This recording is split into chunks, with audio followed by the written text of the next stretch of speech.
캄보디아 3,700명 장군의 코미디 제국. 권력 유지의 터무니없는 군사 팽창 현상. 3,700명 장군. 이건 세계 군사 강국이 아니라 동남아시아의 조그만 나라 캄보디아가 자랑하는 장군 수입니다. 약 27만 명의 군인의 장군 3,700명이라니. 장군 하나가 100명 남짓한 병사를 지휘하는 기상천외한 구조죠. 이건 군대라기보다는 장군들이 모여서 어깨에 별세기 대회를 여는 코미디 클럽 같습니다. 그런데 이 웃긴 숫자 뒤에는 권력 유지와 정치적 충성을 위한 교묘한 전략이 숨어 있죠. 챙기세요. 탐험의 세계로. 오늘은 캄보디아의 장군 인플레이션이라는 희극 같은 이야기를 파헤쳐 보겠습니다. 논점 1. 캄보디아의 터무니없는 장군수, 세계 강국들과 비교하면 웃음거리. 캄보디아 군대는 27만 명 규모지만 장군이 무려 3,700명이나 됩니다. 장군 1명이 병사 100명을 지휘하는 비율로 군사체계라기보다는 장군들이 사무실에서 서류나 넘기며 차 한잔 마시는 클럽 같죠. 세계 강대국들과 비교하면 이 숫자의 코미디 같은 면모가 더 선명해집니다. 미국은 140만 명 군인에 1000명 장군을 두고 있어서 장군 하나가 1400명을 관리합니다. 이들은 국회 심사, 실제 전투 경험, 철저한 학술 훈련을 거쳐야 별을 달죠. 태국은 25만 명 군인에 1,400, 1,600명 장군으로 비율이 0.64%, 러시아는 110만 명 군인에 1,300명 장군으로 0.11%, 중국은 200만 명 넘는 군대에 1,200명 장군으로 제한하며 부패 방지와 효율성을 강조합니다. 캄보디아는 이들보다 20배 높은 비율로 부대 없는 장군들이 넘쳐나고 심지어 전투 한 번 안 한 문서 장군들이 득실거립니다. 어떤 부대는 병사는 없는데 장군만 있고 어떤 장군은 명예직으로 앉아서 행사나 다니며 시간을 보냅니다. 푸놈펜 포스트는 캄보디아 군대가 2,000명이 넘는 장군으로 부풀어 올라 군사 효율성을 망가뜨리고 있다. 보도하며 아시아타임즈의 평론가들은 캄보디아 정부가 장군직위를 정치적 보상으로 남발해 군대가 세계적 웃음거리로 전락했다고 비판합니다. 이건 군대가 아니라 별달기 퍼레이드 아니냐고요. 저는 이 상황을 보며 캄보디아의 군대가 전쟁 준비보다 장군 모집 대회에 더 열심인 것 같다고 봅니다. 다른 나라들은 장군 수를 최소화하여 명령 체계를 명확히 하고 작전 효율성을 높이는데 캄보디아는 장군을 양산하며 군사적 코미디를 연출하고 있습니다. 이런 구조는 군대의 실질적 전투력을 약화시키고 국방 예산을 낭비하는 결과를 초래합니다. 예를 들어 장군들의 급여와 복지가 전체 예산의 30%를 차지한다면 휴지의 무기나 훈련에 투자할 자원이 부족해지죠. 국제사회에서 캄보디아 군대의 신뢰도가 떨어지는 이유도 바로 이 때문으로 지역 안보 협력에서 소외될 가능성이 큽니다. 만약 위기가 발생하면 이 과도한 장군 수가 지휘 체계의 혼란을 불러일으켜 국가 안보를 위협할 것입니다. 경제적으로도 빈곤한 캄보디아에서 이러한 낭비는 국가 발전을 가로막는 큰 문제로 작용합니다. 킵을 하십시오. 논점 2. 내전의 상처와 혼란 속에서 시작된 장군 임명의 정치적 쇼. 캄보디아의 장군 인플레이션은 내전과 크메르 루주 정권의 피비린내 나는 잔재에서 비롯된 역사적 상처에서 시작됐습니다. 1979년 정권 붕괴 이후 국가 체계가 완전히 무너진 상태에서 군대를 재건해야 했죠. 1993년 유엔 감독 선거로 왕립 캄보디아군이 설립되었지만 이건 군복 나눠주고 총 쥐어주는 수준이 아니었습니다. 서로 총을 겨누던 무장 파벌 지도자들을 하나의 테이블로 모으기 위해 정부는 군사적 자격이나 경험 없이 장군치기를 마구 뿌렸습니다.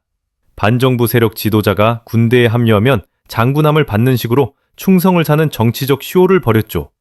마치 불만 많은 그룹 채팅에서 모두를 관리자로 만들어 반란을 막는 것처럼 장군 직함은 내전 재발을 막기 위한 웃긴 계약이었습니다. 결과적으로 1990년대부터 장군 수가 틱토크 조회수처럼 폭등했습니다. 어떤 사람은 군사학교도 안 다녔고 전투 경험도 없는데 장군이 됐죠. 휴먼 라이츠 워치 보고서는 캄보디아 군사 지도자들의 권력 남용은 훈센 정권의 기반이며 내전의 유산이 군사 부패를 낳았다고 분석합니다. 이스트 아시아 포럼의 평론가들은 훈센의 아들 훈 마넷이 강경파로 부상한 배경에는 이 정치적 타협이 있다며 장군 임명이 안정성을 위협한다고 경고합니다. 이건 군사 재건이 아니라 권력자들이 즉흥적으로 만든 코미디 각본 같아요. 저는 이 과정을 보며 캄보디아의 군대가 전쟁보다 정치적 줄타기에 더 바쁜 것 같다고 봅니다. 이러한 역사적 배경은 군대의 전문성을 저하시키고 장기적으로 국가 안보를 취약하게 만듭니다. 만약 위기가 발생하면 경험 없는 장군들로 인해 지휘 체계가 혼란에 빠질 가능성이 높죠. 경제적으로도 이런 시스템은 불필요한 인력을 유지하는데 막대한 비용을 들여 국가 발전을 저해야 합니다. 내전의 상처가 아직 아물지 않은 캄보디아에서 이 장군 인플레이션은 사회적 분열을 유지하는 역할을 하며 국민들의 신뢰를 무너뜨립니다. 국제사회의 개입에도 불구하고 정부는 이 구조를 유지하며 권력을 공고히 하고 있습니다. 다만년 논점 3. 훈센 가문의 군부장악, 가족 중심의 우스꽝스러운 권력 파티. 훈센이 38년 넘게 집권하며 그의 가족과 측근들이 군부 요직을 독점하는 모습은 군대가 국가의 것이 아니라 한 가문의 사유물로 전락한 코미디를 연출합니다. 2014년에 훈센은 하루 만에 29명 군사관과 6명 경찰관을 승진시켰는데 여기엔 국방장관의 형제와 훈센의 장남 훈마넷이 포함되어 40대 초반에 대장으로 도약했습니다. 훈센의 차남 훈마니트, 손자 훈만이 사위까지 중장으로 임명되며 가족 전체가 군사 안보 체계에 깊숙이 침투했죠. 이건 군사적 자격이 아니라 혈연과 충성에 기반한 쇼입니다. 마치 가족 모임에서 모두에게 별을 달아주는 파티 같아요. 훈마넷은 중급 지휘 경험도 없이 대장됐고 다른 가족들은 군사 경력 없이도 요직을 꿰찼습니다. VOD 뉴스는 훈센이 사성 장군수를 조정하며 가족 중심의 군부 통제를 강화한다고 분석하며 전문성을 무시한 승진이 군대를 망가뜨린다고 지적합니다. 휴먼 라이츠 워치 평론가들은 훈센의 장군들이 인권 유린의 주역이며 가족 지배가 민주주의를 위협한다고 비판합니다. 장군함을 가족에게 마구 뿌려대는 건 권력을 영원히 유지하려는 기발한 트릭이지만 군대를 코미디 무대로 만들죠. 저는 이 상황을 보며 캄보디아 군대가 훈센 가문의 사적인 놀이터로 전락한 게 아닌가 싶습니다. 이런 가족 중심의 구조는 군대의 공정성을 해치고 병사들의 사기를 떨어뜨립니다. 안보적으로는 가족의 이익이 국가의 안보를 앞선다면 위기 시 올바른 결정이 내려질 수 없죠. 경제적으로도 가족 장군들의 특혜가 예산을 낭비하여 군대의 현대화가 지연됩니다. 훈센 가문의 군부 장악은 정권의 안정성을 보장하지만 국가 전체의 안보를 취약하게 만들고 국제사회로부터 비판을 받습니다.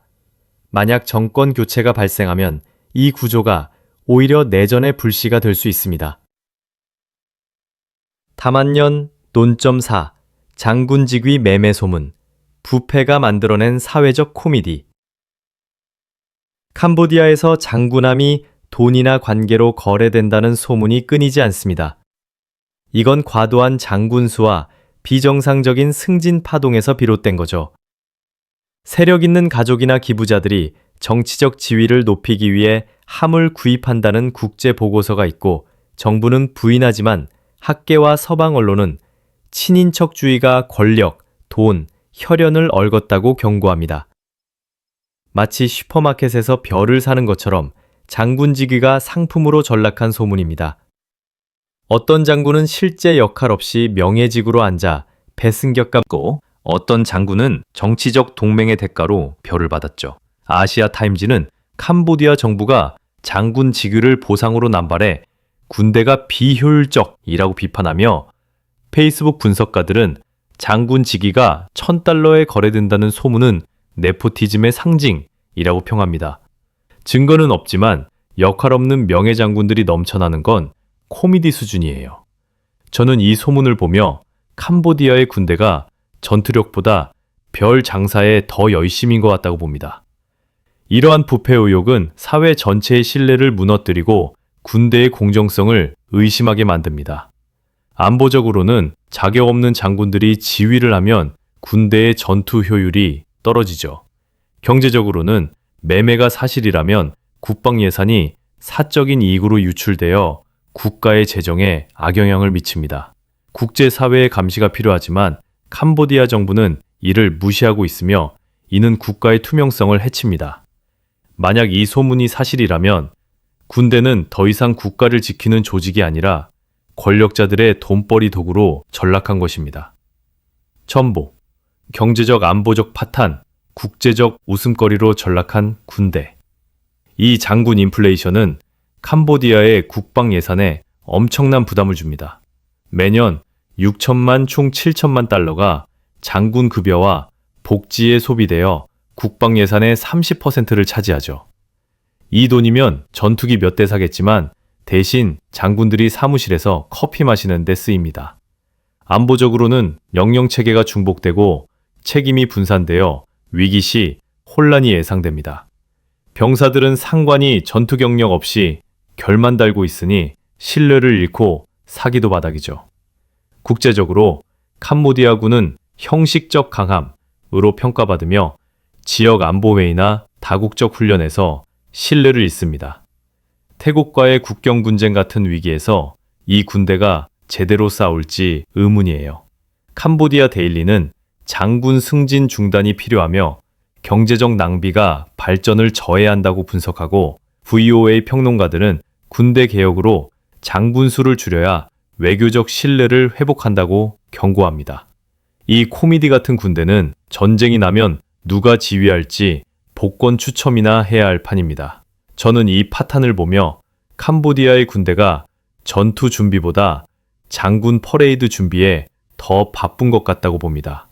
이러한 구조는 국가의 장기적 생존을 위협하며 경제적으로는 빈곤한 캄보디아의 발전을 가로막는 큰 문제입니다. 안보적으로는 주변국과의 분쟁에서 취약점이 드러나 국제적 고립을 초래할 수 있습니다. 전문가들은 장군 수를 15톤을 20% 수준으로 줄여야 실질적 군대가 될 수 있다고 지적하며 현재 상태에서는 군대가 오히려 국가의 부담이 되고 있습니다. 국제사회의 압력에도 불구하고 정부는 개혁을 미루고 있어 상황은 악화일로입니다. 이 웃긴 캄보디아 사례는 한국에게도 경종을 울립니다. 북한의 위협과 동북아 긴장 속에서 우리 군대가 이런 코미디로 전락하면 안 되죠. 엄격한 선발 기준과 투명한 승진 체계를 강화하고 국방 예산을 효율적으로 써야 합니다. 정부와 국민은 군사 개혁을 추진해 전문성을 높여야 합니다. 이 코미디를 그냥 웃고 넘길 건가요? 의견이 다르다면 댓글로 토론합시다. 한국의 안보를 위해 함께 고민합시다.